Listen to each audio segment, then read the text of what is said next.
Okay, good evening, everybody. Say, we have the um, Gemara here.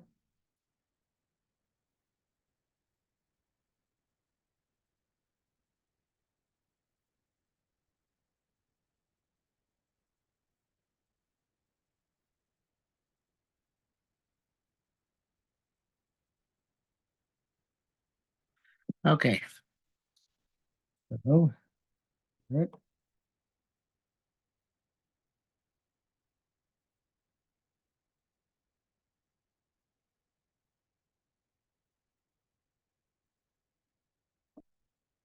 Okay, so we are up to halacha zayin. Last halacha in Yerushalmi Makkos. Malos you schar levim. Rabbi Yehuda. The people who were sitting in the or mikla, but it's not the actual or mikla. The Kopnei Moshe says bar boy mishtayim ir shagam heim koltos malero tzech schar bar bayishu darshan. Besides the 6 official or mikla, there are 42 other Orei Labim, which also serve as Orei Mikla, but they were not free. The Orei Mikla themselves were free, but these 42 cities, the people live there had to pay for. The Rabbi Yehuda. Rabbi Meir Omer, lo yamolosam sar. My mayor says, no, they didn't have to pay even in those cities. The Mayor. That once his term is up, when Gadol dies, goes back home, he goes back to whatever position he had before. If it was a rabbi, he goes back to being a rabbi. If it was a general, he goes back to being a general, whatever it was. He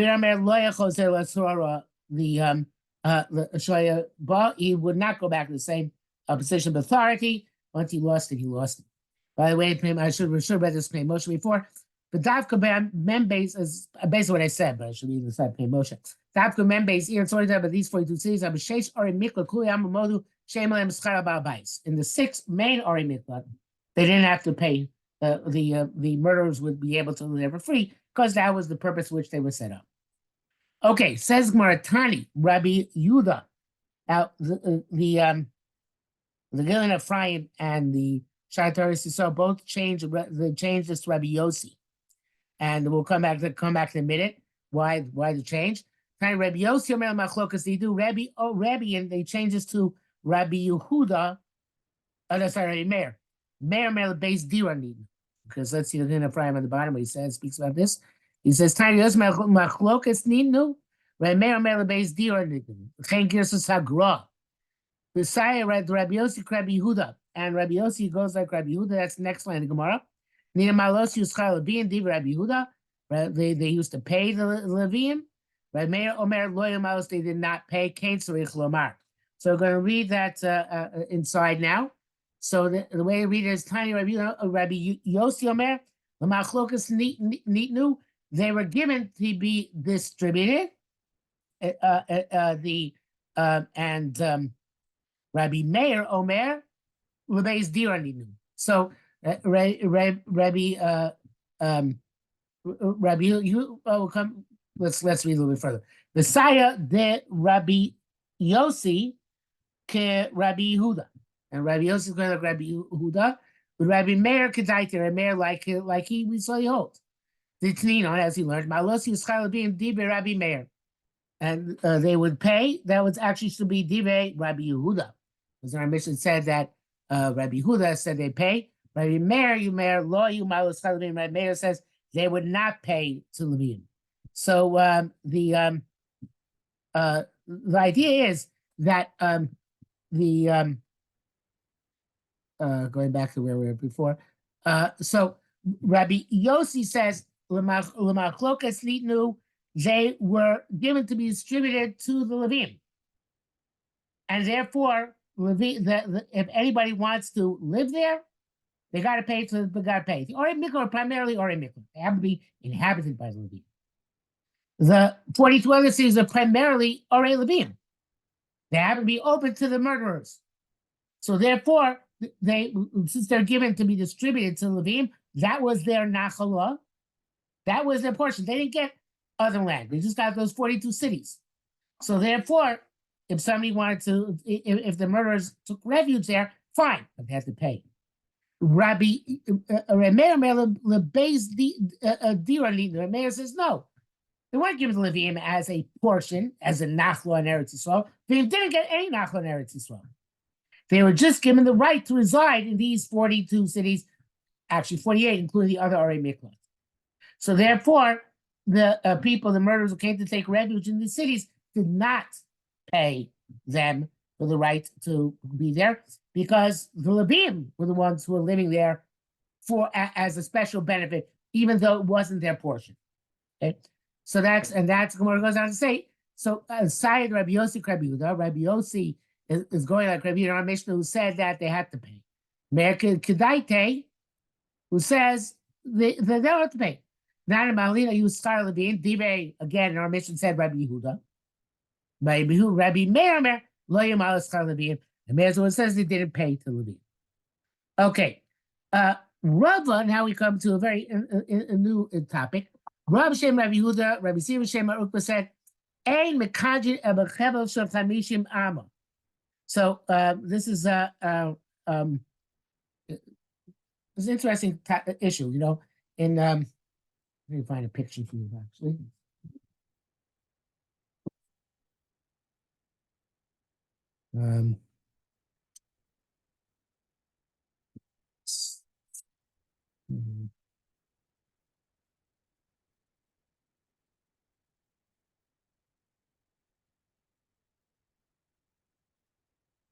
Okay, the question is, let me find a good picture.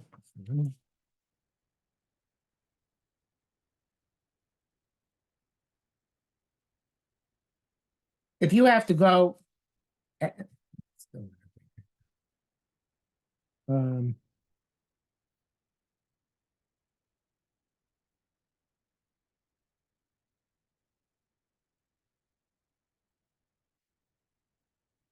when you measure tchum, right, the tchum of Shabbos or the tchum or a miklat, so you measure with a rope. You only use a rope of 50 amos, not more than 50 amos, and then you switch not more, not less. So and you have to make sure that it remains straight, not like the bottom picture here, where it's going down, but this picture where it goes straight across. Okay, so now when you come to a like a crack like this in the ground, you measure across the crack. You don't go down into the crack, and you go up or go across it. But that's only if it's up to 50 amos. If it's more than 50 amos, you're going to have to, it becomes much more difficult because you can't go across, and we don't use ropes for more than 50 amos. So the question is, what do you do in that case? So then, in that case, you would have to go around in order to measure it like this, like the top picture.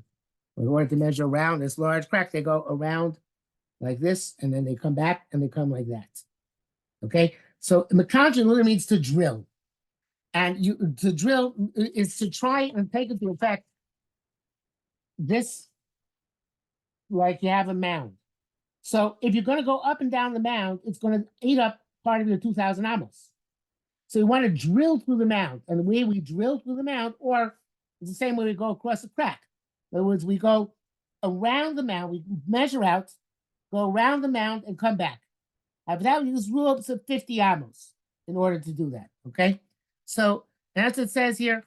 Ein mekadrin, ela b'chebo shel 50 amos. You only use a rope of 50 amos. And if you take a look at the Bnei Moshe here, it says, Barricade Erevin Garcia was the fifth barricade, that's where these pictures come from. Sisim any yochel of Leo. If I can't absorb the crack or the mound because it's too broad. Shamati Shakaji Baharim, I heard that we drill through the mountains. Lashon Nokvinu, it's Lashon of piercing. The Moed Kum Shabbos in yochel of Leo Midron, you can't absorb the slope. Because it's more than 50 amos. Based on the rope at your modebo, which you're using right there to measure. But certainly don't gamma midron. So if you have to go down, if you have no choice but to go down because you can't go, it's too far out, you can't go around it like we just showed. You have to go down into the bore. So then you don't or up in the mountain, So modim derech haneket. Look as if we drill through the mountain and go and make it through the hill, the midas midrona, in order to diminish the amount of slope which eats up from 2,000 amas. And there, when we have to go up the mountain, then that's when we do this. That's when we do like this. We have to go up and down a mountain. We do it on a slope, and that's what he says here. The guy on the bottom puts the string opposite his heart, and the top guy opposite his legs. So the rope goes down half the height of a human being. That way, some of the slope gets eaten up. Right? In other words, they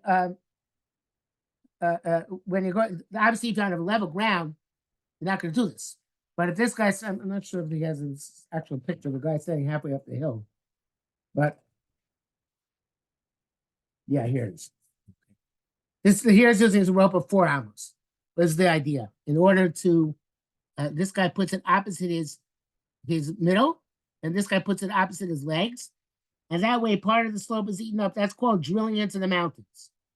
Okay, because part of the slope is eaten up by the fact that they made it into a triangle, and this side of the triangle is shorter than the hypotenuse of the triangle. So therefore, it's going to you're actually going to get the 2,000 amas would extend further than if you measured along the ground. Okay, so that's how you do it, by being 50 amos, every 50 amos. Okay, so Rabbi Yisrael said, "Ein mekadosh el chelo shel chamishim amo." Rabbi Yisrael Rabbi Chista, "Ein mekadosh lo bar levim lo be'egla rufa." We only do Erevim. We don't do it by Arei Levim, no be'egla rufa. Egla means you find a dead body, you don't know from where it came. You measure to the surrounding cities. So then, in that case, you measure the slope. You take it as part of your 2,000 amas. You don't do this drilling, which would eliminate part of the slope by going by the side of the triangle, close to hypotenuse. No, you measure the slope in measuring the 2,000 amas. Messiah command Amar, it's going like the opinion. Well, actually, let me read the Pnei Moshe here. Moshe explains it, so it's worth seeing. Now I'm picking Shem Sher Koletas Kach Tkuma Koletas. We saw that 2,000 amas around the Imriklot also saved the murderer. So we measure that. We measure to see which city is closer to the casualty. We don't do this drilling business. We measure the hills and the valleys as if they're straight ground. And Aaron explains because in these cases the measures the Raisa. By Tchum Shabbos, the whole kind of Tchum Shabbos is the Rabbanan. So Rabbanan said, okay, we'll give you extra space by only measuring the side of the triangle, not its hypotenuse.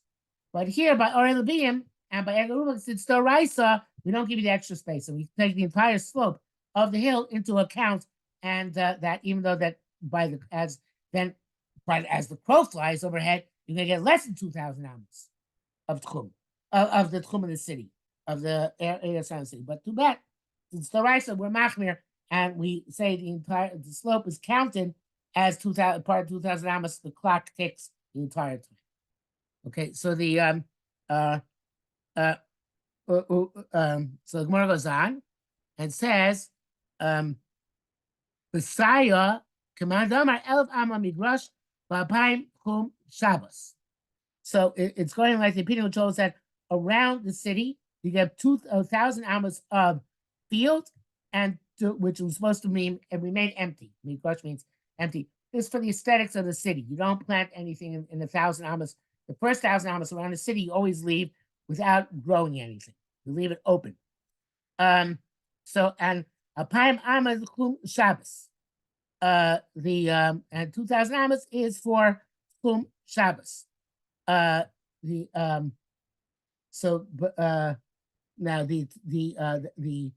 that really doesn't make any sense, as many of the Farshim say here, and they switch it, including Chaim Kanievsky and others. They switch it to the Vasai command them. The line next line says Sodos Ukramim. So you put the Sodos Ukramim here and put Chum Shabbos down here.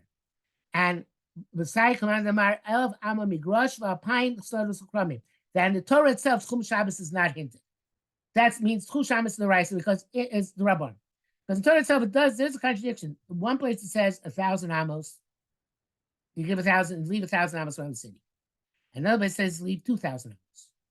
So the one way of resolving the contradiction is saying 1,000 amos is empty. And the next 1,000 amos, you make fields and vineyards. So according to that, Tchum Shabbos is not mentioned all in the Torah. It's not the Raisa. Baram Kamana El Migrash V'Apayim Tchum Shabbos. According to the opinion that holds, how do we reconcile a contradiction in Torah between the one place that says 1,000 amos, the other place says 2,000 amos by saying that 1,000 amos is left empty, and the next 1,000 amos makes up the gap to Tchum Shabbos. So Tchum Shabbos is explicit in the Torah. Klum lamdu Tchum Shabbos lamid Tchum Levim. So where would you learn it? According to this, Tchum Shabbos is learned from the amos around the Or Levim. So Ikar Makajin, how could you say that then we don't do the drilling and go by the side and try to post this hypotenuse by the 2,000 amos of the Ir Miklat and do it for the Tchum Shabbos, which is derived from the Tchum of Ir Miklat? It wouldn't make any sense. If you're not Makajin for the Tchum, which is explicit in Torah, right? I'm sorry. If it's not Makad there for Ir Miklat, yes. How can Makad there for Tchum Shabbos? If Tchum Shabbos is learned out from the Torah itself, from how we reconcile the two psukim seem to contradict each other. So again, because we changed it around, if in the Torah it said Tchum Shabbos explicitly, didn't say Tchum Shabbos explicitly, fine. So Tchum Shabbos is definitely Drabanan. We can remake it and we can do that thing where we are able to cut out the hypotenuse and just go by the side of the triangle.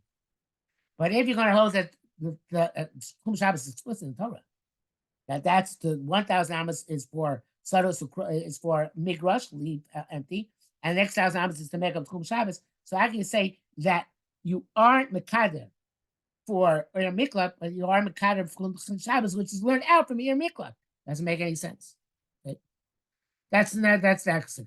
Now we come to a new thing, the final topic here. Uminayin shelo kovim bar Levim. How I know we didn't bury anybody in the cities of Levim. And Bo Shem Yosef said, "Migashem Yulvem Tamlich Usham Chol Chayasam." So what do you mean we don't bury? Obviously, don't bury in the city. It's not in minute. It's also bury outside the city because of Tum and Tara. But how do you know we don't bury in the 1,000 amos around the city, in the 2,000 amos around the city? How do you know they would leave that area?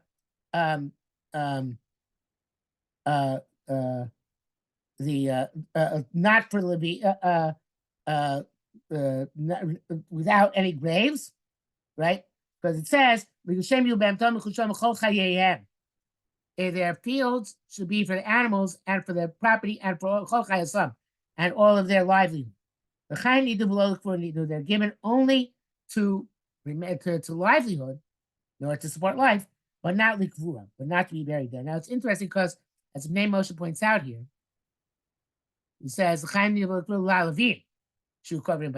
can't bury there, which makes sense. You want the area immediately around the city. It's just logical to be free to other use, not to be taken up by graves, which is like a dead area. But the Shemesham, but if the murderer dies in the Miklat, not Masis, we learn some take for a soul. You're supposed to be buried there. And Levim only got him for life. Not the murders. The murders are supposed to be buried there. But we also learned the murders are only buried there until the Kohen Gadol dies. After Kohen Gadol dies, you take their bodies and you bury them back in the original cities. So that's okay. It doesn't contradict the main issue because they're just buried there temporarily. So you're not going to get a whole graveyard there.